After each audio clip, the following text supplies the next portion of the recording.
اسلام میں عورت کا مقام، قسط نمبر 46 سماعت فرمائیں۔ خدا نہ کرے کوئی آدمی حالت حیض میں بھی ابھی بھی مل بیٹھے تو اس کے لیے بھی اسلام کا حکم ہے کہ وہ توبہ کرے۔ اور یہ دیکھو کہ کیا ابتداء حیض میں ملا ہے یا انتہاء حیض میں ملا ہے، یعنی جب حیض شروع ہوا ہے اس وقت میاں بیوی کی ملاقات ہوئی ہے، یا جب ختم ہونے والا تھا آخری دن تھے اس میں ملاقات ہوئی ہے، تو حکم ہے کہ اگر ابتدائی ایام ہیں تو زیادہ خیرات کرے۔ بعض روایات میں ہے کہ 1 دینار صدقہ، اور اگر آخر ایام میں ہیں تو نصف دینار صدقہ کرے۔ اور سب سے بڑی بات یہ ہے کہ وہ توبہ کرے اور استغفار کرے کہ یہ گناہ ہے اور یہ اللہ کے حکم کی خلاف ورزی ہے اور نص قرآنی کا انکار ہے، اور اپنی ذات کو اور بیوی کی ذات کو ایک اہم ترین بیماریوں میں ڈالنے کا ذریعہ ہے جس سے اللہ تبارک و تعالی نے منع کیا۔ اور دیکھیں قرآن وضاحت کرتا ہے فَإِذَا تَطَهَّرْنَ، جب وہ عورتیں پاک ہو جائیں۔ آپ اندازہ کریں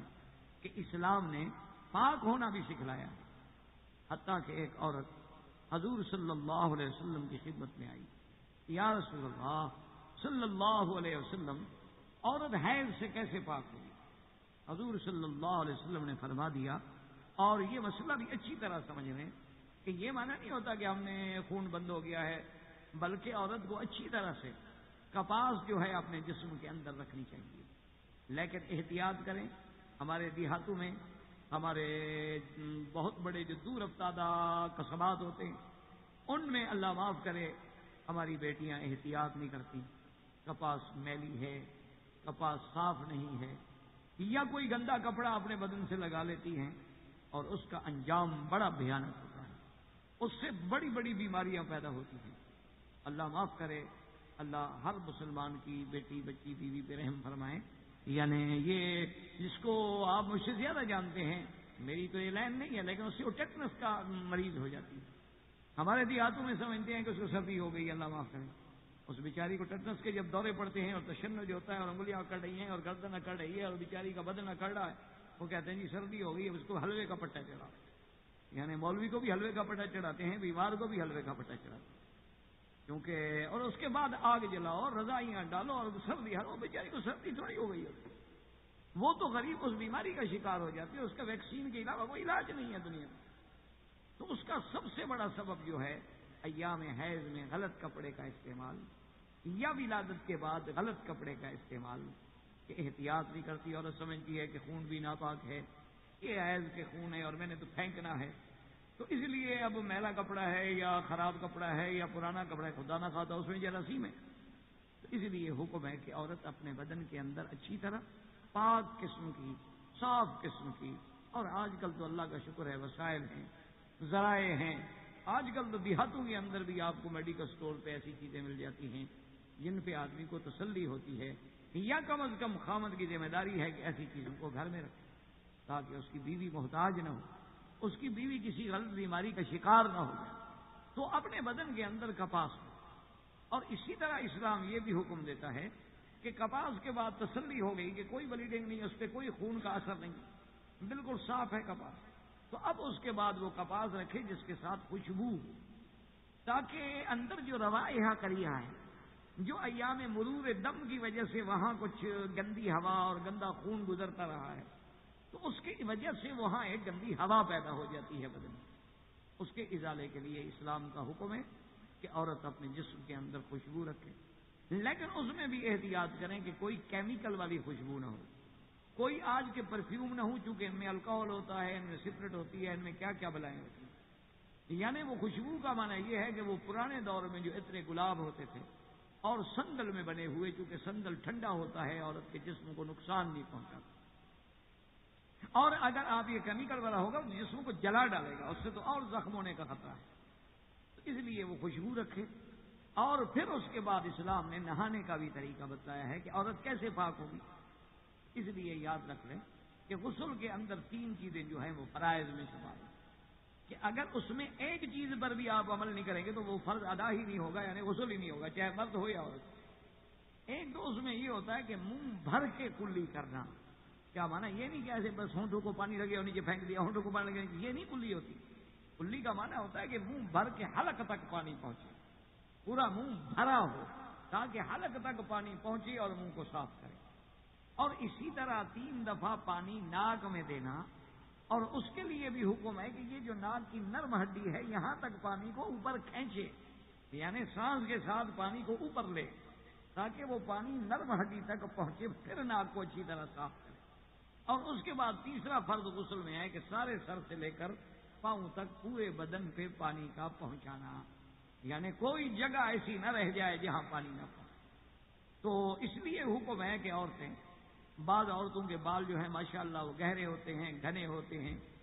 بعض عورتوں کے بال جو ہیں دیہات میں جیسے ہوتے ہیں نا، وہ ان کو بیچاریاں وہ بنا دیتی ہیں، گوندتی ہیں، گوندے ہوئے بال ہوتے ہیں اور بڑا کھینچ کھینچ کے گوندے ہوئے ہوتے ہیں۔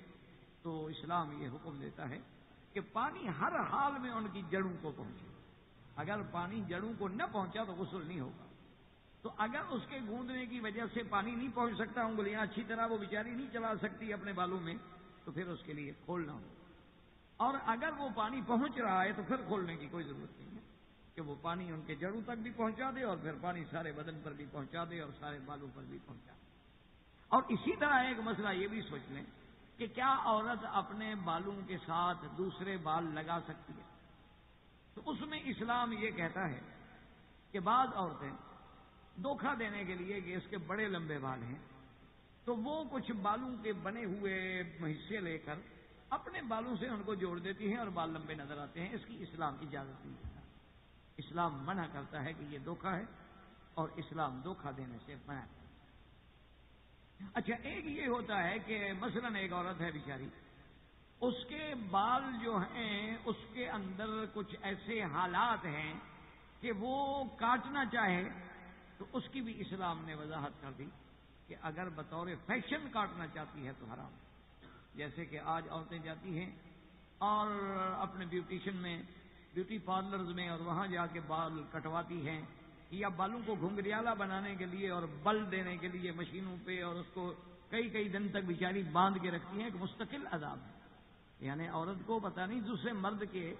جذبات کو شکار کرنے کے لیے خود کتنی تکلیفوں سے گزرنا پڑتا ہے کہ وہ جناب بالوں کو بل دے رہے ہیں اور باندھ رہے ہیں اور کئی دن تک وہ بندھے رہیں اور کھلے نہیں تاکہ اس میں گھنگریالا پن جو ہے وہ پیدا ہو جائے۔ تو یہ ساری چیزیں اسلام اس کی اجازت نہیں دیتا، اسلام اس سے منع۔ ہاں، ایک بات یاد رکھیں کہ بعض اوقات عورتوں کے بال جو ہیں وہ 2 شاخہ ہو جاتے ہیں۔ 2 شاخہ ہونے کا معنی یہ ہے کہ جہاں بال کی انتہا ہے اس بال کے 2 رخ بن جاتے ہیں، اب وہ بال بڑھتے نہیں ہیں۔ تو اس کا علاج یہ ہوتا ہے کہ وہ عورتیں جو ہیں ان بالوں کو، سروں کو کاٹ دیتی ہیں تاکہ بالوں کی نشو و نما جو ہے شروع ہو سکے۔ یہ جائز ہے اسلام میں، اس سے اسلام منع نہیں کرتا۔ اسی طرح اگر کسی عورت کے چہرے پہ بال نکل آئے، بعض عورتوں کے چہروں پہ بال آ جاتے ہیں تو ان بالوں کا ازالہ کرنا بھی شریعت منع نہیں کرتی۔ اسی طرح بعض عورتوں کی مونچھ اور داڑھی کے بال بھی نکل آتے ہیں تو ان کا ازالہ کرنا یا ان کو ہمیشہ کے لیے لیزر سے ختم کروا دینا، اس سے بھی اسلام منع نہیں کرتا ہے۔ اس کے لیے وہ بال ہٹانا جو ہے وہ جائز اور کوئی منع نہیں۔ اچھا، اسی طرح بعض عورتوں کی پنڈلیوں پہ اور زیادہ بال ہوتے ہیں، اگر وہ ان کا ازالہ کرنا چاہے تو اسلام اس کی بھی اجازت دیتا ہے، اسلام اس سے بھی منع نہیں کرتا ہے۔ اسلام صرف یہ کہتا ہے کہ کوئی ایسا کام نہ کرو کہ تشبہ بالکفار ہو جائے، کوئی ایسا کام نہ کرو جس میں دوسرے کے لیے دھوکہ ہو، کوئی ایسا کام نہ کرو جس کے لیے فریب ہو۔ ہاں، ایک ضرورت ہے، اچھا مثلا ایک بچی ہے، اللہ نہ کرے اس بیچاری کے بال نہیں ہوتے یا بال اتنے چھوٹے ہوتے ہیں کہ وہ گنجی نظر آتی ہے غریب، ایسے حالات ہوتے ہیں، بعض ہارمونل کہتے ہیں پریشانی کی وجہ پر یا بعض وٹامنز کی کمی کی وجہ پر بعض بچے ہوں یا بچیاں ہوں ان کے بال جو ہیں وہ بڑھتے نہیں، تو ان کو اگر وگ لگانی پڑ جائے تو اس کا بھی اسلام نے باقاعدہ احکام بیان کیے ہیں۔ کیا تم اس کی پلاسٹک سرجری کرانا چاہتی ہو تو اس سرجری کی بھی اسلام اجازت دیتا ہے، لیکن اس میں شرط یہ ہے کہ کسی انسان کے بال نہ لگواؤ، کیونکہ جو انسانی بال ہیں ان کو دوسری جگہ لگانا منع کیا ہے اسلام۔ ہاں، اگر تم اس پلاسٹک سرجری سے تم اپنے بال جو ہے لگا رہی ہو لیکن وہ بال مصنوعی ہیں، بنائے ہوئے بال ہیں، تو کوئی حرج نہیں ہے، وہ آپ لگا سکتے۔ لیکن اس میں بھی اسلام یہ حکم دیتا ہے کہ کیا وہ بال جو لگائے جا رہے ہیں وہ فکس ہیں، وہ ہمیشہ اندر جڑے رہیں گے، ان کو نکالا نہیں جائے گا، تو پھر اس پہ مسح کرنا بھی جائز ہے، غسل کرنا بھی جائز ہے، اسی پہ پانی بہانا بھی جائز ہے۔ اور اگر وہ بال آپ نے ایسے لگائے ہیں جیسے آج کل جدید قسم کے وگ آ گئے ہیں، پتہ بھی نہیں لگتا ہے پہنے ہوئے، لیکن وہ اتاری جا سکتی ہے، تو پھر آپ کو مسح کے وقت میں وہ وگ جو ہے اتارنی ہوگی، غسل کے وقت میں وہ وگ جو ہے اتارنی ہوگی، پھر آپ کو غسل صحیح ہوگا، ورنہ آپ کا غسل جو ہے وہ صحیح نہیں ہوگا۔ تو اسلام دیکھیں ہمیں، اور آج بعد میری بیٹیاں اور بہنیں صرف فیشن کی یعنی اتنی نظر ہو گئی ہیں کہ وہ بیچاری بڑے بڑے پیسے خرچ کر کے اپنے بالوں کی سیٹنگ کراتی ہیں۔ اب ان کو میاں بیوی ملے غسل کرنا ہے تو وہ پلاسٹک کا کیپ بالوں پہ چڑھا دیتی ہیں تاکہ میرے بال خراب نہ ہوں، اور باقی بدن پہ پانی بہا دیتی ہیں تو وہ غسل نہیں ہوگا۔ وہ عورت اسی طرح حالت جنابت میں شمار ہوگی، اسی حالت میں ناپاک شمار ہوگی جب تک کہ اس کے تمام بالوں میں پانی نہ پہنچے۔ اسی لیے ایک صحابی نے سیدنا علی رضی اللہ تعالیٰ عنہ سے پوچھا کہ حضرت علی، جب بھی ہم آپ کو دیکھتے ہیں آپ بالکل گنجے ہوتے ہیں، اس طرح پھروائے رکھتے ہیں، خیریت تو ہے؟ آپ کے بال اچھے نہیں، کیا بات؟ حضرت علی نے فرمایا، خدا کے بندے میرے بال تو بہت خوبصورت ہیں، لیکن میں نے حضور پاک سے سنا تھا کہ تحت کل شعرۃ جنابۃ، کہ بال کے نیچے جنابت ہوتی ہے، جب تک پانی نہیں پہنچے گا تو جنابت سے پاک نہیں ہوں گے۔ فآذیت راسی، میں تو بھائی اپنے سر کا دشمن بن گیا، میں تو اب ہر ہفتے میں اس طرح پھروا دیتا ہوں کہ نہ ہوں گے نہ جھگڑا پڑے گا، میرے غسل میں تو فرق نہ آئے، ایسا نہ ہو کہ جب غسل نہیں ہوگا تو نماز نہیں ہوگی، مسح نہیں ہوگا تو نماز نہیں ہوگی، تو میں بلا وجہ ایک شوق کے لیے اپنے آپ کو پریشانی میں مبتلا کر دوں۔ تو بہرحال لیکن اسلام بال رکھنے کی اجازت دیتا ہے، اور سرکار دو عالم نے ساری زندگی بال رکھے ہیں۔ حضور پاک نے تو صرف حجۃ الوداع پہ اس طرح پھروایا یا عمرے میں اس طرح پھروایا ہے، ورنہ تو حضور پاک صلی اللہ علیہ وسلم کو بال رکھنا محبوب ہے۔ اور عورت کے بال تو اتنے محبوب ہیں کہ آپ اندازہ کریں کہ مرد کے لیے تو افضل ہے عمرہ ہو یا حج ہو، فارغ ہونے کے بعد سر پہ اس طرح پھروائے، لیکن اسلام عورت کو اس کے بالوں کی اتنی اہمیت ہے، اتنی عزت ہے، اتنی احترام ہے کہ عورت جو ہے صرف اپنے بالوں کو اکٹھا کر کے آخر میں ایک بور کے برابر کاٹ دے، لیکن اس کو سارے بال کٹوانے کی یا چوتھا حصہ بالا کٹوانے کی اجازت نہیں ہے۔ تو اب اسلام ہمیں حکم دیتا ہے کہ ہم حیض سے کیسے پاک ہوں۔ تو لہذا ایک تو یہ ہے کہ وہ اپنے بدن میں کپاس رکھے، اپنے بدن میں خوشبو رکھے، اور یہاں عرب میں تو ایک بڑا اچھا رواج ہے، اگر ہم چاہیں تو ہمارے لیے بھی کوئی مشکل بات نہیں ہے کہ اصل یہ ساری چیزیں تو ہمارے ہند سے آتی ہیں، عود ہو، اگر ہو، یہ خوشبویات ہوں، یہ اصل جو ہیں یہ تو ہمارے ملکوں سے آتی ہیں یہ چیزیں، لیکن اس کا استعمال الحمدللہ عرب کرتے ہیں، ہمیں اس طرح سے محبت ہی نہیں رہی۔ حالانکہ طیب ایسی چیز ہے کہ سرکار دو جہاں فرماتے ہیں حبب الی من الدنیا بثلاث، دنیا کی چیزوں میں تین ہی چیزیں تو مجھے پسند ہیں، الطیب سب سے پہلے حضور نے خوشبو شمار فرمائی۔ تو اس کا ایک طریقہ یہ ہے کہ آپ نے یہاں پر دیکھا ہوگا کہ لوگ مبخرہ جس کو کہتے ہیں کہ اس میں کولے ڈال دیتے ہیں، اور آج کل وہ ویسے بھی ملتے ہیں جو الیکٹرک سے چلتے ہیں، اور اس میں وہ عود کی لکڑی ڈال دیتے ہیں یا سندل کی لکڑی ڈال دیتے ہیں، تو اس سے پھر وہ دھواں اٹھتا رہتا ہے اور خوشبو پھیلتی رہتی ہے، اور وہ جتنا قیمتی ہوتا ہے اتنا اچھی خوشبوئیں ہوتی ہیں۔ تو اس کو بھی علماء نے لکھا ہے کہ کوئی عورت اگر اس کا استعمال کرے کہ بھی وہ اس خوشبو کو، اس دھوئیں کو کپڑا اپنے اوپر لے کر کھڑی ہو جائے تاکہ پورے بدن میں خوشبو آئے، اس کے فائدہ یہ ہوگا کہ اس کی بیماریوں سے بچے گی، وہ اپنے بدن کے امراض سے بچے گی، اور اپنے بدن کے روایات کریہہ سے بچے گی۔ تو اب اس کے بعد جناب عورت جب غسل کرنا چاہے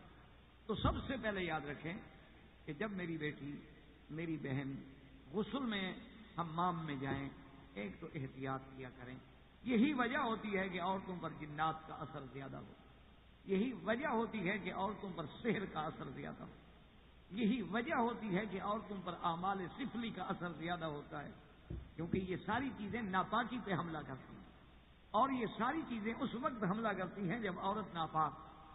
اس لیے عورت احتیاط رکھے اور اپنے حمام کو بند رکھے تاکہ اس کے بدن پر بلا ضرورت کسی عورت کی نظر پڑنا بھی حرام ہے۔ یہ نہیں ہے کہ بھی عورت کو دیکھتی رہے، یہ بالکل منع ہے اور یہ شریعت کے خلاف ہے۔ عورت کا بدن جو ہے اللہ نے اتنا عزت دی ہے اس کو کہ ماں سوائے شوہر کے، اور شوہر کے لیے ماں سوائے بیوی کے، ناف سے لے کر اس کا جو حصہ سے سر سے لے کر پاؤں تک بدن کھولنا جو ہے وہ کسی کے لیے جائز نہیں ہے۔ جناب عورت جو ہے سب سے پہلے تو اپنا استنجا کرے اور اپنے بدن کے ان حصوں کو دھوئے جہاں جہاں شبہ ہے کہ مجھے خون لگا ہوگا، اور اس کے لیے صفائی کا اتنا اہتمام کرے کہ بعض فقہا لکھتے ہیں کہ اگر وہ چاہے تو اپنے جسم میں کپڑا پھیر لے یا اپنے جسم میں انگلی سے، تاکہ کہیں خون جم جاتا ہے، بدن کے اندر کے حصوں میں خون کے ٹکڑے لگ جاتے ہیں، اور یہی خون جب جم جاتا ہے تو پیشاب سے زخم کر کے نکلتا ہے، اور یہی پھر امراض کا باعث بنتا ہے۔ اچھی طرح صاف کرے، صاف کرنے کے بعد پھر وہ وضو کرے جیسے نماز کا وضو کیا جاتا ہے۔ اور وضو کے اندر یاد رکھیں کہ 4 چیزیں ضروری ہیں۔ ایک تو وضو کے اندر یہ ہے کہ یہ سر کی پیشانی کے بال جہاں سے شروع ہوتے ہیں تھوڑی تک اور دونوں کانوں کے لموں تک، اس کو دھونا جو ہے ضروری ہے۔ اسی طرح آپ یاد رکھیں کہ وضو کے اندر ہاتھوں کا دونوں کوہنیوں تک دھونا جو ہے وہ ضروری ہے۔ اسی طرح سر کا مسح جو ہے وہ ضروری ہے، اور پاؤں کا ٹخنوں کے ساتھ دھونا جو ہے وہ ضروری ہے۔ تو عورت جو ہے وہ باقاعدہ وضو کرے جیسے نماز کا وضو ہوتا ہے، اور اس کے بعد وہ پھر اپنے پورے بدن پہ پانی بہائے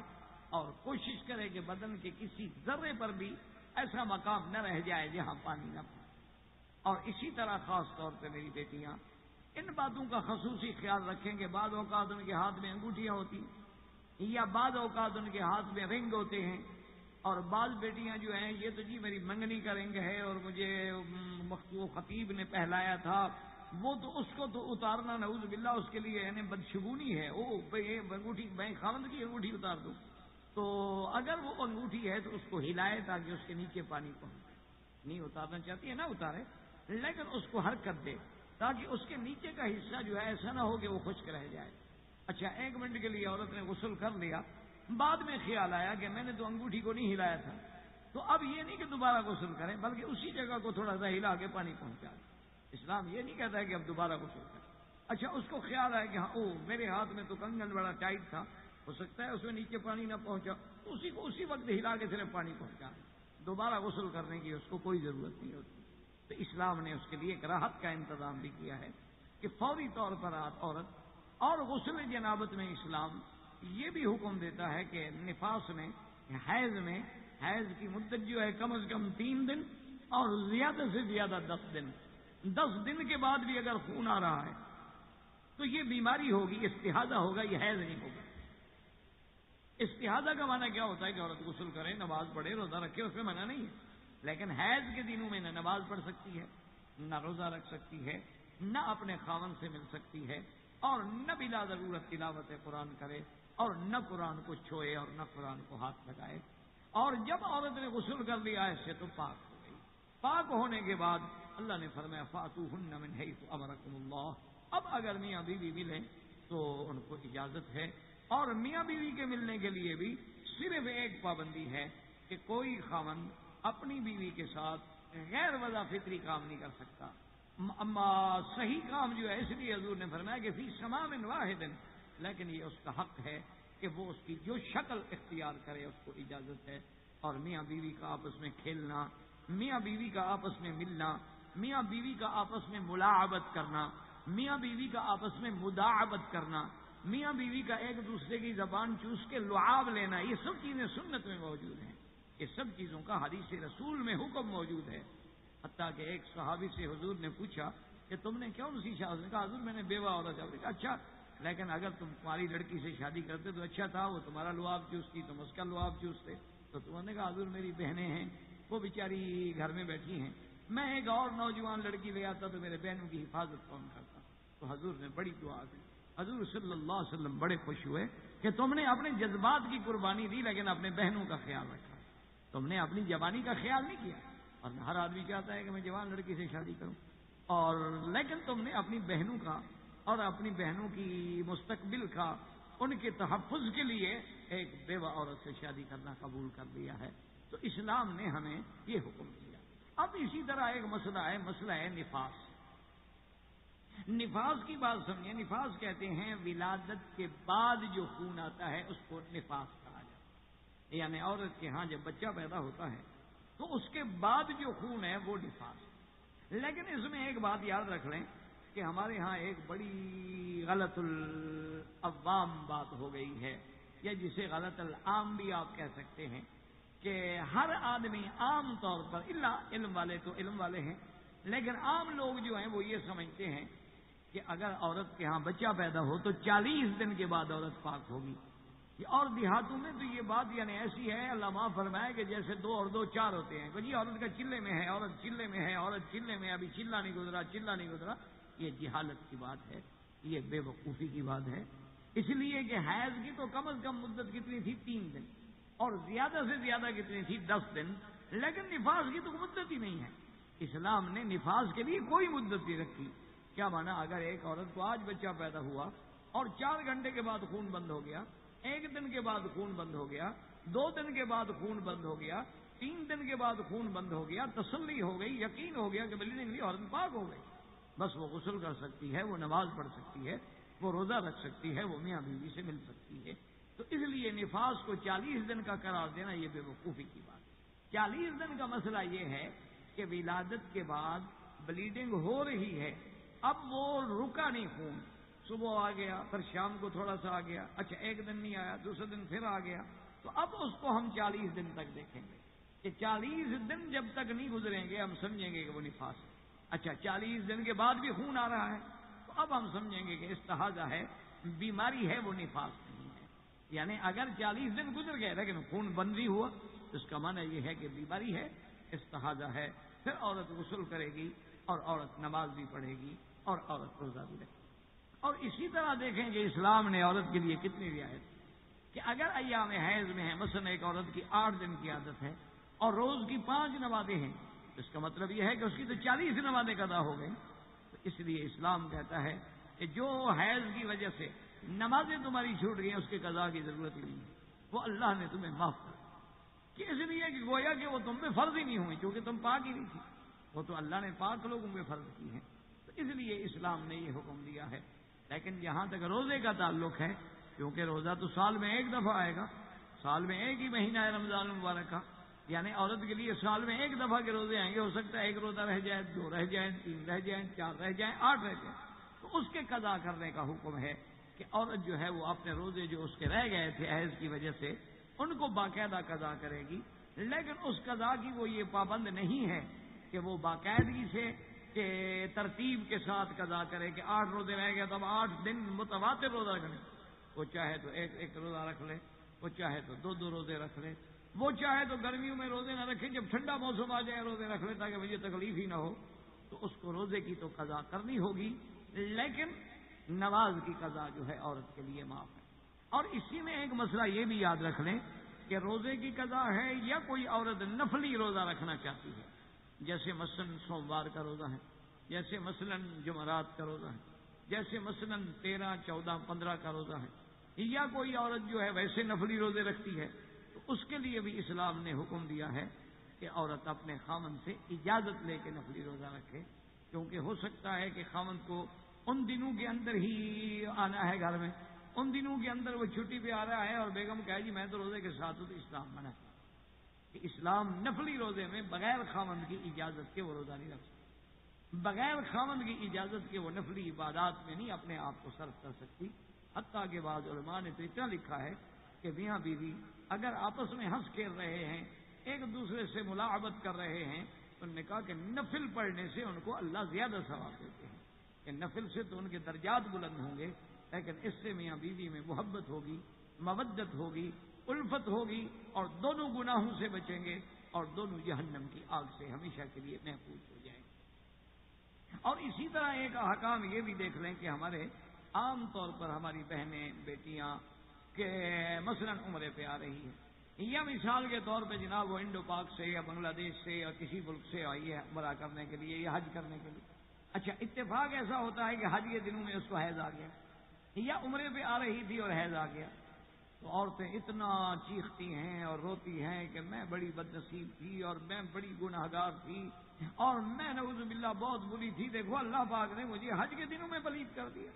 میں جناب ناپاک ہوں اور عرفات میں ہوں، اور میں ناپاک ہوں مینا میں ہوں، اور میں ناپاک ہوں مزدلفہ میں ہوں، اور میں ناپاک ہوں احرام میں ہوں. تو یہ جاہلیت کی بات ہے، یہ بے وقوفی کی بات ہے. آپ اندازہ کریں کہ جب حج پہ حضور تشریف لائے ہیں تو ایام حج میں آتے ہوئے بی بی عائشہ کو حیض آ گیا. بی بی عائشہ رضی اللہ تعالیٰ عنہ حیض کی حالت میں ہیں، تو انہوں نے کہا یا رسول اللہ انا حائض.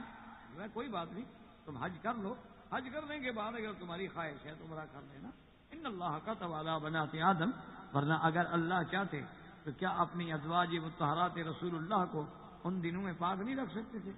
کیا ان کو تکلیف سے روکا نہیں جا سکتا تھا؟ لیکن قیامت تک کے لیے نمونہ بننا تھا حضور کی بیویوں نے. اس لیے جب بی بی آئی ہے حج پہ تو بی بی عائشہ کو حیض آ گیا. جب حضور حج سے جانے لگے تو بی بی صفیہ کو حیض آ گیا. تو اس کے بعد انہوں نے کہا کہ یا رسول اللہ صفیہ حاضر، کہ بی بی صفیہ حیض کی حالت میں ہے. اور فرمایا حابستنا، اور کیا وہ ہمیں روکنے والی ہے؟ طواف زیارت کیا اس نے کہ نہیں کیا؟ انہوں نے کہا سر طواف زیارت تو کر چکی ہے لیکن طواف الوداع نہیں کیا.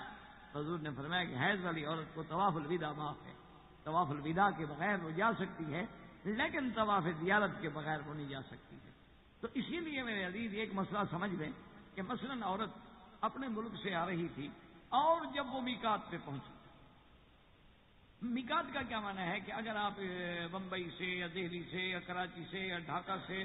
ایئرپورٹ ہوائی جہاز پہ آ رہے ہیں تو پھر آپ کو احرام اپنے ایئرپورٹ سے باندھنا چاہیے یا جہاز کے اندر آپ کو احرام باندھنا چاہیے. تو ایک مسئلہ سمجھ رہے ہیں کہ عورت اگر اس وقت حیض میں ہے تو کوئی حرج نہیں، کوئی منع نہیں، کوئی شریعت اس کو منع نہیں کرتی. وہ عورت غسل کرے، لیکن یہ غسل صفائی کے لیے ہوگا، یہ غسل پاکی کے لیے نہیں ہوگا. غسل کرنے کے بعد باقاعدہ عورت نماز نہیں پڑھے گی اور نیت کرے گی لبیک بعمرۃ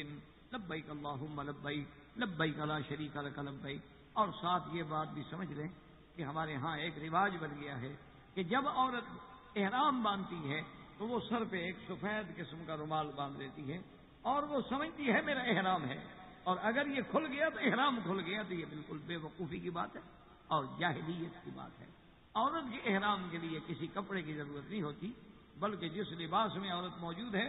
جو اس کے سر پہ دوپٹہ ہے وہی اس کا کافی ہے، نہ اس کو کپڑا باندھنا. اور سب سے بڑی غلطی یہ ہوتی ہے کہ بعض میری بیٹیاں وہ رومال باندھ لیتی ہیں اور اس کے بعد نماز کا وقت ہے تو مسح بھی اس کے اوپر کرتی ہیں. وہ مسح بھی نہیں ہوتا، وضو بھی نہیں ہوتا، نماز بھی نہیں ہوتی، کیونکہ وہ کپڑا تو آپ نے بلا ضرورت باندھا ہوا.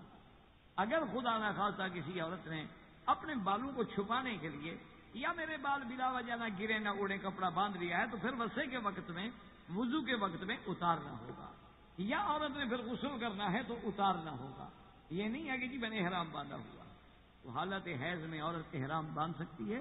وہ مکے میں آ سکتی ہے، لیکن مسجد الحرام میں حرم میں داخل نہیں ہو سکتی، مسجد رسول اللہ میں داخل نہیں ہو سکتی. اپنے گھر میں رہے اور جس دن پاک ہو جائے اسی دن غسل کرے، اور غسل سادہ پانی سے اور بغیر خوشبو والے صابن سے غسل کر کے وہ جا کے طواف کرے، صفا مروہ دوڑے اور اپنے بال کٹوا دے، وہ احرام سے فارغ ہو جائے گی. تو اس لیے یہ احکام جو ہے عورتوں کے لیے سیکھنا ضروری ہے. اور اسی طرح ایک بات یاد رکھیں کہ عورت کا میک اپ یا سنگار کرنا یہ سنت ہے، ضروری ہے. اسلام حکم دیتا ہے کہ عورت اپنے گھر میں میلی کچیلی نہ رہے، عورت اپنے گھر میں اجڑے ہوئے لباس میں نہ رہے، تاکہ خامد کو دیکھ کے نفرت پیدا نہ ہو، خامد کو دیکھ کے اس کے دل میں بغض پیدا نہ ہو. اور عورت کے بدن سے اب 2 دن غسل نہیں کیا ہے تو اس کے رواہ کریا ہے تو صاف بات ہے کہ خامد کو نفرت پیدا ہوگی. اس لیے حکم ہے کہ عورت غسل کرے،